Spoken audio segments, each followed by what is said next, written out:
नमस्ते नेपाल अनलाइन स्कुलमा स्वागत छ। आजको हाम्रो च्याप्टर भनेको सब्सिडारी बुक हो, जसलाई हामी सब डिभिजन अफ जर्नल पनि भन्ने गर्छौं। सब्सिडारी बुक नै किन त? कुनै पनि ट्रान्ज्याक्सनलाई रेकर्ड गर्नलाई जर्नल बुक पनि त हुन्थ्यो, तर सब्सिडारी बुक किन त? त्यो बुझ्न आवश्यक छ। त्यो विषयमा नि न्युमेरिकल सजिलैसँग गर्न सकिन्छ। सब्सिडारी बुक भनेको चाहिँ बल्की ट्रान्ज्याक्सनहरू, ठुलो ट्रान्ज्याक्सनहरू रेकर्ड गर्नलाई युज हुने हो। अब ठुलो ट्रान्ज्याक्सन त जर्नल इन्ट्रीमा रेकर्ड हुँदैन, त्यसको लागि लेजरमा मेन्टेन गर्नुपर्ने हुन्छ। लेजरमा मेन्टेन गर्दाखेरि धेरै टाइम लाग्छ अनि धेरै झ्याउ पनि हुन्छ, गाह्रो पनि हुन्छ। तर सब्सिडारी बुक एकदमै सजिलो खालको हुन्छ। अब सब्सिडारी बुकमा मेन बुझ्नुपर्ने कुरा भनेको क्याश ट्रान्ज्याक्सन कहिले पनि रेकर्ड हुँदैन। कहिले पनि क्याश ट्रान्ज्याक्सन बिर्सेर पनि रेकर्ड गर्नु हुँदैन। जहिले पनि रेकर्ड हुने भनेको ट्रान्ज्याक्सन मात्रै हो। र अर्को पनि कहिलेकाहीँ आउने गर्छ, यो कुन टर्म्स युज भनेर पनि आउने गर्छ। यो for official use, for office use भन्ने टर्म्स आउने बित्तिकै के गर्ने त? इग्नोर गर्ने क्याश ट्रान्ज्याक्सनलाई। जस्तै क्रेडिट ट्रान्ज्याक्सन मात्रै रेकर्ड हुन्छ, यति कुरा एकदमै याद राख्नु पर्छ। अब हाम्रो सब्सिडारी बुक्सको टाइप्स भनेको 4वटा छ। एउटा पर्चेज बुक, अर्को सेल्स बुक, अर्को पर्चेज रिटर्न बुक अनि अर्को सेल्स रिटर्न बुक। अब सुरुमा जाउँ पर्चेज बुक है त। पर्चेज बुक भनेको के हो त? एउटा यस्तो बुक जुन चाहिँ purchase related purchase of goods related ट्रान्ज्याक्सनहरू मात्रै रेकर्ड हुने गरिन्छ, जुन चाहिँ क्रेडिटमा छ भने है त। अब न्युमेरिकल गर्नुभन्दा अगाडि के बुझ्नुपर्छ भने यसको फर्मेट बुझ्नुपर्छ है त। एकदमै सजिलो छ। फर्मेटको सुरुमा date, particulars, invoice number, LF, अब यो अमाउन्टमा डिटेल र टोटल। डेट भनेको दिएको डेट इन्ट्री गर्ने भइहाल्यो। पर्टिकुलर्स भनेको दिएको जुन उहरू स्टोरको नामहरू, सामानहरू त्यसरी लेख्ने हो। इन्भोइस नम्बर भनेको चाहिँ मेन बुझ्नु पर्यो। इन्भोइस नम्बर भनेको चाहिँ बिल त हजुरहरूलाई थाहा नै छ, जुन बिलको माथि हुन्छ बिल नम्बर हो, त्यसलाई हाम्रो अर्को वर्डमा इन्भोइस नम्बर भन्ने गरिन्छ। एलएफ लेजर फोलियो, डिटेल र टोटलको चाहिँ फुल इन्फर्मेसन मैले न्युमेरिकल गर्दाखेरि राम्रोसँग भनिदिन्छु। अनि सेल्स बुकको पनि फर्मेट यही नै हो। अब त्यसपछि जाउँ पर्चेज रिटर्न बुक अथवा रिटर्न आउटवर्ड बुक। यो दुईटाको मिनिङ एउटै हो। अब यसमा नयाँ कुरा के छ भने डेबिट नोट नम्बर छ, जुन चाहिँ यो पर्चेज रिटर्न बुकको र सेल्स रिटर्न बुकको डिफ्रेन्ट हुन्छ। पर्चेज रिटर्न बुकमा डेबिट नोट नम्बर हुन्छ भने सेल्स रिटर्न बुकमा क्रेडिट नोट नम्बर हुन्छ।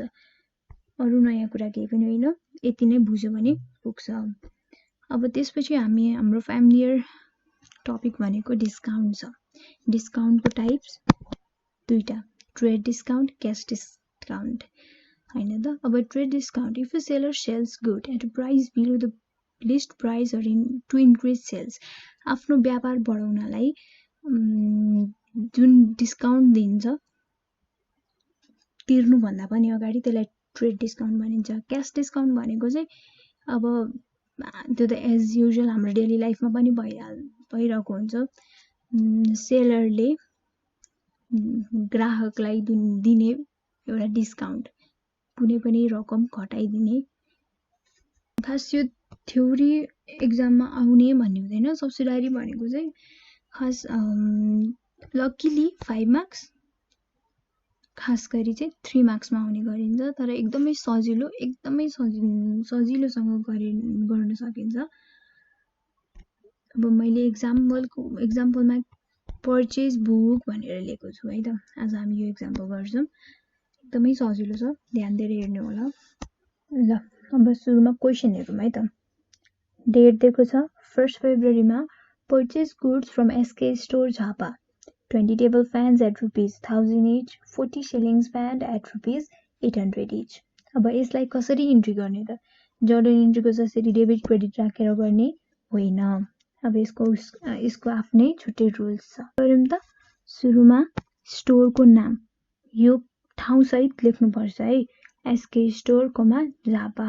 अब सामान के छ त 20 table fans at ₹1000 20 table fan at ₹1000 each. यो भनेको के हो त 20 वटा टेबल फ्यान एउटाको चाहिँ ₹1000 पर्दो रहेछ भनिसकेपछि 20 वटाको कति पर्ने भयो त। अब यहाँ डिटेलमा लेख्नु पर्यो यसरी हो। अब यसै गरी 40 सिलिङ फ्यानको 800 इच यसरी निकाल्ने। 20 वटा फ्यान ₹1000 एउटा पर ₹1000 पर्छ भने 20 वटाको 20,000 पर्यो। 40 वटा सिलिङ फ्यान 800 को दरले 32,000 पर्यो। अब यसको टोटल निकाल्ने। हामीले जसरी बिल बनाउँथ्यौं नि त्यस्तै गरी गर्ने हो। 52,000 आयो। अब यसै गरी 5 फेब्रुअरी को हेरौँ है त। Purchase goods from PP store Dang. अब पीपी स्टोर दाङ भनेर यस्तै गरी लेख्नु पर्यो अनि यसरी गर्ने है त। ल इन्ट्री भयो। अब यहाँनिर के छ त यो दुईटा पछि अर्को नयाँ कुरा आएको छ ट्रेड डिस्काउन्ट भनेर है त। अब त्यो ट्रेड डिस्काउन्ट के गर्नु पर्यो त लेस गर्नु पर्यो। केसँग लेस गर्ने त यो दुईटाको टोटल गर्ने। सुरुमा दुईटाको टोटल कति आउँछ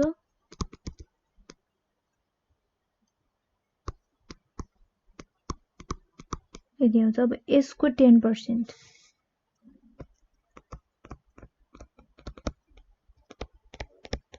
त्यसको 10% भनेको 149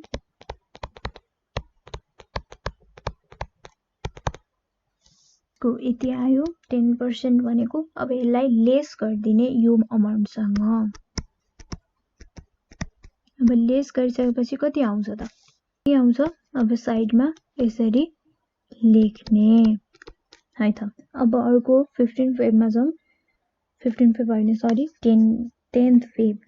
purchase goods on cash from ST store Chitwan हो। अब यहाँ आयो हाम्रो मेन कुरा बुझ्नुपर्ने। के भने अन क्यास। हामीले के भनेको थियौं त सब्सिडारी बुकमा अन क्यास भन्ने कुरा रेकर्ड हुँदैन। त्यही भएर यो 10 फेब्रुअरीलाई छोडिदिने इग्नोर गरिदिने। अब 15 February purchase goods for office use from JP store. अब यहाँ पनि के रहेछ त अफिस युज भनेर आएको रहेछ। मैले अघि पनि भनेको थिएँ अफिस युज हाम्रो अफिस युज अन क्याश वाला कुनै पनि ट्रान्ज्याक्सन रेकर्ड हुँदैन। अब 21 फेब्रुअरी को purchase goods from Himalaya store of Birgunj हो। यसमा चाहिँ क्याशको कुरा आएको छैन। अब यो रेकर्ड गरौँ है त। टेबल फ्यान्स एट 1000 40,000 भयो। अब 50 सेलिङको के छ त ट्रेड डिस्काउन्ट 5% छ। मैले यहाँ अघि भनेको जसरी नै यसको टोटल गर्ने। कति आउँछ यसको टोटल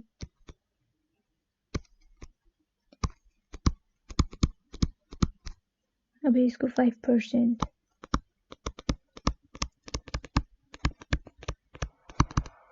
कति आयो त 250। अब यहाँनिर के गर्ने त लेस 5% ट्रेड डिस्काउन्ट कुरा छ यहाँ डेलिभरी चार्ज।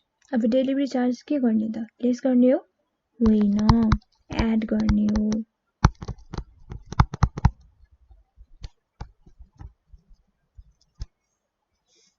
हिसाब गर्ने अनि उता टोटलमा लगाएर राख्ने। यतिसम्म भयो है त। अब के गर्ने त लास्टमा टोटल निकाल्ने। टोटल निकाल्नलाई के गर्नु पर्यो यो अनि यो तीनटा टक्क लाइन तानेर जोड्ने। 2,68,100 हाम्रो के भयो टोटल अमाउन्ट भयो।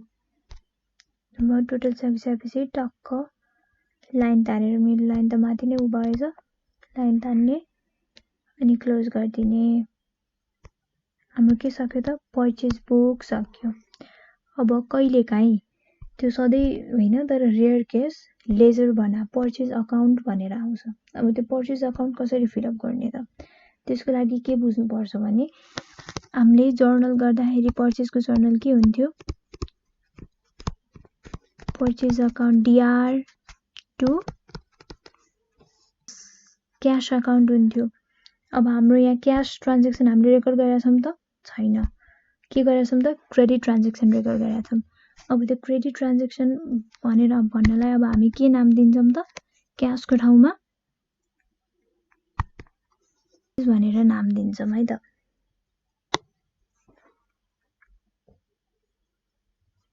हामी कसरी इन्ट्री गर्छौं त पर्चेज डेबिटमा छ भनेपछि यसको opposite sunrise to sunrise account कुन डेटमा छ त डेट ल जोस् 30th फेब्रुअरीमै लास्टको डेट राख्दा बेस्ट हुन्छ राख्ने त उयो टोटल सन्ड्री हामीले माथि गरेको त्यो सबै राख्दिने अब बुझ्नुपर्ने मेन कुरा लेजर गर्दा के भने हामीले यहाँनिर यो क्याश वाला ट्रान्ज्याक्सन र यो अफिस युज वाला ट्रान्ज्याक्सन छोडेको थियौं लेजरमा त क्याश त इन्ट्री भइहाल्छ नि हैन सब्सिडारी बुकमा पो नहुने त अब यो क्याश वाला ट्रान्ज्याक्सन हामीले यसमा राख्नु पर्छ अब त्यो राख्नको लागि चाहिँ वर्किङ नोट हेरौँ है त purchase goods from store chicken 25 table fans 20 ceiling fan यतिमा अब त्यसलाई हामीले यसरी यहाँ गरेको के भन्छ यहाँ माथि गरेको थियौं नि यसरी यो 20 into 1000 हो त्यसरी नै गरेर टोटल अमाउन्ट बनाएर हाल्नुपर्ने हुन्छ है त ल हाम्रो यति आयो अब यसको टोटल गर्ने है त टोटल यति आयो अब यसलाई के गर्ने त टु हाम्रो त यसमा सनराइज हुँदैन के हुन्छ त पर्चेज टु क्याश नर्मल वाला जर्नल हुन्थ्यो अब के गर्नु पर्यो टु क्याश अकाउन्ट भनेर लेख्नु पर्यो टु क्याश अकाउन्टको डेट 10th फेब्रुअरी अब अर्को 15 फेब्रुअरीमा भनेको फर अफिस युज छ त्यो हाम्रो रेकर्ड हुँदैन अब के गर्नु पर्यो त लेजरलाई ब्यालेन्स गर्नु पर्यो ब्यालेन्स गर्नलाई के गर्ने त डेबिट साइडमा भनेपछि क्रेडिट साइडमा लास्ट डेट भनेको 28 फेब हैन by balance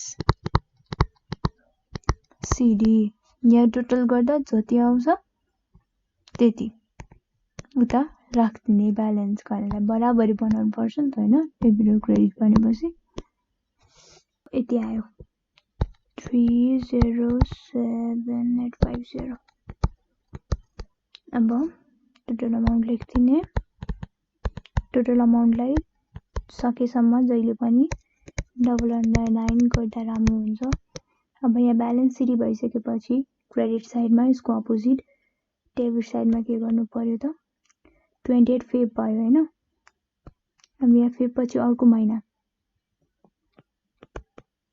March 1st to balance PT CD भनेको क्यारी डाउन बीडी भनेको ब्रड डाउन कति छ त सिडी जति छ बीडी पनि त्यति नै हुनुपर्छ सक्यो हामीले पर्चेज बुक त बुझ्यौं हैन अब पर्चेज बुक पछि के त सेल्स बुक गर्नुपर्ने कुराहरु गर्नुपर्ने जुन हुन्छ नि पर्चेज बुकमा गरेको जस्तै हो सबै सेल्स बुकमा पनि पर्चेज रिटर्नमा पनि सेल्स रिटर्नमा पनि हामीले यो कुरा चाहिँ एकदम ध्यान राख्नुपर्छ क्रेडिट ट्रान्ज्याक्सन मात्र रेकर्ड हुन्छ cash transaction for office use वाला ट्रान्ज्याक्सन कहिले पनि रेकर्ड हुँदैन कहिलेकाहीँ लेजर बनाउँदाखेरि चाहिँ के हुन्छ भने फरक पर्छ पर्चेज बुक सेल्स बुक यिनीहरुको चाहिँ अब त्यो लेजर चाहिँ म क्लियर गरिदिन्छु है त सेल्स बुकको लेजर गरिहेरौँ है त त्यसको लागि मैले यो आफै गरेको थिएँ यो माथि जस्तै गरी हो के छ भने एन्टरप्राइज बिराइट नगरको त्यसै राखे अनि यहाँ लिस्ट ट्रेड डिस्काउन्ट मैले अघि नै भनिसके वर्किङ नोट देखाएर यसको के गर्ने त 10% निकाल्ने अनि घटाएर यहाँ राख्ने त्यस्तै गरी यो भयो अर्को यहाँ 18 जानमा के छ भने अन क्याश भनेको छ त्यही भएर त्यो रेकर्ड भएन अब सेल्स बुकमा चाहिँ कसरी लेजर इन्ट्री हुन्छ भने पर्चेज बुकमा के रे पर्चेज बुकको जर्नल बनाए जस्तै सेल्स बुकको जर्नल कस्तो हुन्थ्यो त हाम्रो cash account debit to sales account हुन्थ्यो अब मैले अघि के भनेको थिएँ क्याश ट्रान्ज्याक्सन यसमा रेकर्ड हुँदैन क्रेडिट ट्रान्ज्याक्सन मात्रै हुन्छ अब त्यसपछि के भन्नु पर्यो त account DR to sales account भयो अब सेल्स अकाउन्ट भनेको केमा पर्यो त क्रेडिटमा भनिसकेपछि के गर्नु पर्यो त यतापट्टि क्रेडिट साइडमा बाई भनेर लेटेड 30 हो भनेपछि 30 Jan 30 Jan मा by sundries account कति छ त हाम्रो माथि अमाउन्ट हो यसरी हाल्ने। अब यहाँ क्याश ट्रान्ज्याक्सन त छुटेको छ नि त, अब हो त्यो क्याश ट्रान्ज्याक्सन राख्नु पर्यो। के कति त डेट 18 Jan अमाउन्ट कति छ त 20 into 10,000 भनेको 2 lakhs यति नै हो। अब के गर्नु पर्यो ब्यालेन्स गर्नतिर लाग्नु पर्यो। ब्यालेन्स गर्न हामीले अघि पनि गरिसक्यौं। त्यस्तै गरी के गर्ने त यतानिर last date 30 Jan to balance CD कति छ त यो टोटल गर्ने।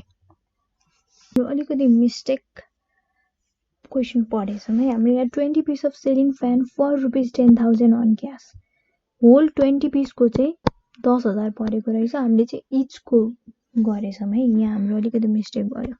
20,000 को सट्टा के गर्ने त 10,000 भनेर लेख्ने अनि बल्ल टोटल गर्ने। यसको टोटल भनेको यति हुन्छ।